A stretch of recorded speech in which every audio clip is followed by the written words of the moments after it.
ಪ್ರೀತಿಯ ಸ್ನೇಹಿತರೆ, S N study YouTube ಚಾನಲ್ಗೆ ನಿಮಗೆಲ್ಲರಿಗೂ ಸುಸ್ವಾಗತ ಸ್ನೇಹಿತರೆ. ಇತ್ತೀಚಿನ ಪ್ರಚಲಿತ ಘಟನೆಗಳ ಕುರಿತು ವಿವರವಾಗಿ ನೋಡೋಣ. ಮುಂದಿನ ಎಕ್ಸಾಮಲ್ಲಿ ಒಂದು ಹೆಲ್ಪ್ಫುಲ್ ಆಗುವಂಥ ಒಂದು ದೃಷ್ಟಿಯಿಂದ, ಯಾಕಂದರೆ ಒಂದು ಕ್ವಶನ್ ಕಂಪಲ್ಸರಿ ಬರ್ತದೆ ಸ್ನೇಹಿತರೆ. ಅದಕ್ಕಾಗಿ ಇವತ್ತಿನ ಟಾಪಿಕ್ ಮೇಲೆ ನಾನು ವಿವರವಾಗಿ ಚರ್ಚೆ ಮಾಡ್ತೀನಿ ನಿಮ್ಮ ಜೊತೆ. ಯಾರೆಲ್ಲ ಮೊದಲ ಬಾರಿಗೆ ನಮ್ಮ ಯೂಟ್ಯೂಬ್ ಚಾನಲ್ ನೋಡ್ತಿದ್ದೀರಾ, ಎಸ್ ಎನ್ ಸ್ಟಡಿ ಯೂಟ್ಯೂಬ್ ಚಾನಲ್ನ ಸಬ್ಸ್ಕ್ರೈಬ್ ಮಾಡಿ, ಲೈಕ್ ಮಾಡಿ, ಅದರ ಜೊತೆಗೆ ನಿಮ್ಮ ಸ್ನೇಹಿತರನ್ನ ಶೇರ್ ಮಾಡಿ ಅಂತ ಹೇಳ್ತಾ, ಇಲ್ಲಿ ನಾವು ನೇರವಾಗಿ ಇವತ್ತಿನ ಕ್ವಶನ್ ಬಗ್ಗೆ ಡಿಸ್ಕಸ್ ಮಾಡೋಣ ಸ್ನೇಹಿತರೆ. ಮತ್ತೆ ಬಂತು ಮಿನಿ ಒಲಿಂಪಿಕ್ಸ್. ಭಾಳ ಇಂಪಾರ್ಟೆಂಟ್ ಸ್ನೇಹಿತರೆ ಈ ಕ್ವಶನ್ಸ್. ಹೆಂಗಂದರೆ ಭಾರತ ದೇಶದಲ್ಲಿ 2010 ನವದೆಹಲಿಯಲ್ಲಿ, ಅಂದರೆ 2010ರಂದು ನವದೆಹಲಿಯಲ್ಲಿ ಅಂದರೆ ಒಲಿಂಪಿಕ್ಸ್ ಅಂದಿರುತ್ತೆ ಸ್ನೇಹಿತರೆ. ಅದು ನೋಡೋಣ ಬನ್ನಿ ವಿವರವಾಗಿ.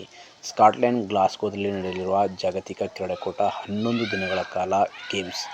3,000ಕ್ಕೂ ಹೆಚ್ಚು ಅಥ್ಲೆಟ್ಗಳ ಭಾಗಿಯಾಗುತ್ತಾರ ಅಂತ ಒಂದು ಕ್ವಶನ್ ಇದೆ ಸ್ನೇಹಿತರೆ. ಯಾವ ಒಂದು ಈ ನಡೆಯುತ್ತಪ್ಪ ಅಂದರೆ ಸ್ಕಾಟ್ಲೆಂಡ್ ಗ್ಲಾಸ್ಗೋದಲ್ಲಿ ನಡೆಯಲಿರುವ ಜಾಗತಿಕ ಕ್ರೀಡಾಕೂಟ ಮಿನಿ ಒಲಿಂಪಿಕ್ಸ್ ಖ್ಯಾತಿಯ ಕಾಮನ್ವೆಲ್ತ್ ಗೇಮ್. ನೋಡಿ ಯಾವ ಗೇಮ್ ಅಂದರೆ ಕಾಮನ್ವೆಲ್ತ್ ಗೇಮು ಭಾರತದಲ್ಲಿ ಮೊದಲ ಬಾರಿಗೆ ನಡೆಯಿತು 2010ರಲ್ಲಿ. ಅದು ಎಲ್ಲಿಯಪ್ಪ ಅಂದರೆ ನವದೆಹಲಿಯಲ್ಲಿ. ಇದು ಸಹ ನೆನಪಿಡಿ.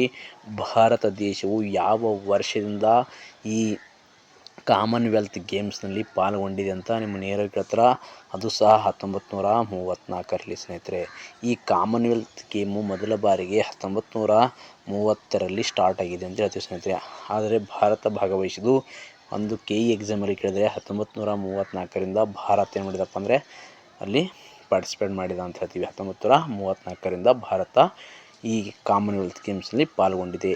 ಮತ್ತೆ ಆಗಮಿಸಿದೆ 23ನೇ ಆವೃತ್ತಿ, ಅಂದರೆ 2026ರಲ್ಲಿ ನಡೆಯುವ ಕಾಮನ್ವೆಲ್ತ್ ಗೇಮ್ಸು ಎಷ್ಟನೇ ಆವೃತ್ತಿ ಅಂತ ನೇರವಾಗಿ ಕೇಳ್ತಾರೆ.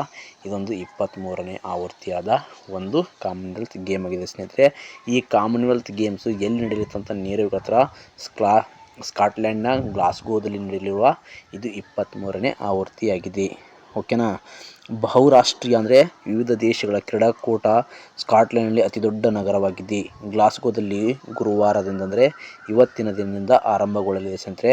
11 ಅಂದರೆ 23ನೇ ತಾರೀಕಿನಿಂದ ಆರಂಭಗೊಳ್ಳಲಿರುವ ಕಾಮನ್ವೆಲ್ತ್ ಗೇಮ್ಸ್ 11 ದಿನಗಳ ಕ್ರೀಡಾಕೂಟದಲ್ಲಿ ಭಾರತ ಸೇರಿದಂತೆ ವಿಶ್ವದೆಲ್ಲೆಡೆ 74 ದೇಶಗಳು. ಇದು ಸಹ ಇಂಪಾರ್ಟೆಂಟು. ಎಷ್ಟು ದೇಶಗಳು ಭಾಗವಹಿಸಲ್ಕೊಳ್ತಾವೆ ಅಂದರೆ ಕಾಮನ್ವೆಲ್ತ್ ಗೇಮ್ನಲ್ಲಿ ಈ 74 ದೇಶಗಳು ಮತ್ತು ಅದರ ಜೊತೆ 3,000ಕ್ಕೂ ಅಧಿಕ ಕ್ರೀಡಾಪಟುಗಳು ಸಹ ಇದರಲ್ಲಿ ಪಾಲ್ಗೊಳ್ಳಲಿದ್ದಾರೆ ಅಂತ ಒಂದು ಮಾಹಿತಿ ಇದೆ ಸ್ನೇಹಿತರೆ. ಒಲಿಂಪಿಕ್ಸ್ನಂಥ ಕಾಮನ್ವೆಲ್ತ್ ಗೇಮ್ಸ್ ಕೂಡ ಪ್ರತಿ 4 ವರ್ಷಗಳಿಗೊಮ್ಮೆ ನಡೆಯುತ್ತದೆ. ಅಂದರೆ ಒಲಿಂಪಿಕ್ಸ್ ಯಾವ ರೀತಿ 4 ವರ್ಷಗಳು ನಡೀತೋ ಅದೇ ರೀತಿ ಕಾಮನ್ವೆಲ್ತ್ ಗೇಮು ಸಹ ಪ್ರತಿ 4 ವರ್ಷಗಳಿಗೊಮ್ಮೆ ನಡೆಯುವ ಒಂದು ಕ್ರೀಡೆಯಾಗಿದೆ. 2022ರಲ್ಲಿ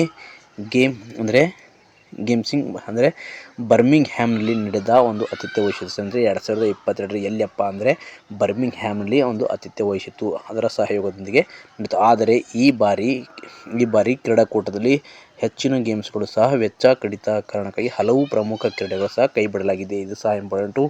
ಯಾವ್ಯಾವ ಕ್ರೀಡೆಗಳು ಕೈಬಿಡಲಾಗಿದೆ ಅಂತ ವಿವರವಾಗಿ ನೋಡಬೇಕು ಸ್ನೇಹಿತರೆ. ಕೈಬಿಡಲಾಗಿದೆ ಉಳಿದಂತೆ ಅಥ್ಲೆಟಿಕ್ಸು, ವೇಟ್ ಲಿಫ್ಟಿಂಗು, ಈಜು, ಸ್ಕೈಕಿಂಗು, ಬಾಸ್ಕೆಟ್ಬಾಲ್ ಸೇರಿದಂತೆ 10 ಕ್ರೀಡೆಗಳಿವೆ. ಈ ಪೈಕಿ ಪ್ಯಾರಾ ಕ್ರೀಡಾಪಟುಗಳು 6 ಕ್ರೀಡೆಗಳು ಇವೆ. ಸ್ಕಾಟ್ಲೆಂಡ್ ಒಟ್ಟು 7 ಕ್ರೀಡಾಂಗಣಗಳಲ್ಲಿ ಸ್ಪರ್ಧೆಗಳು ನಡೆಯಲಿವೆ. ನೋಡಿ ಎಷ್ಟು ಕ್ರೀಡಾಂಗಣ ಹಾಕಿದ್ರೆ 7 ಕ್ರೀಡೆಗಳು. ಎಷ್ಟನೇ ಆವೃತ್ತಿ? 23ನೇ ಆವೃತ್ತಿ. ಇದು ಸಹ ನೆನಪಿಡಿ.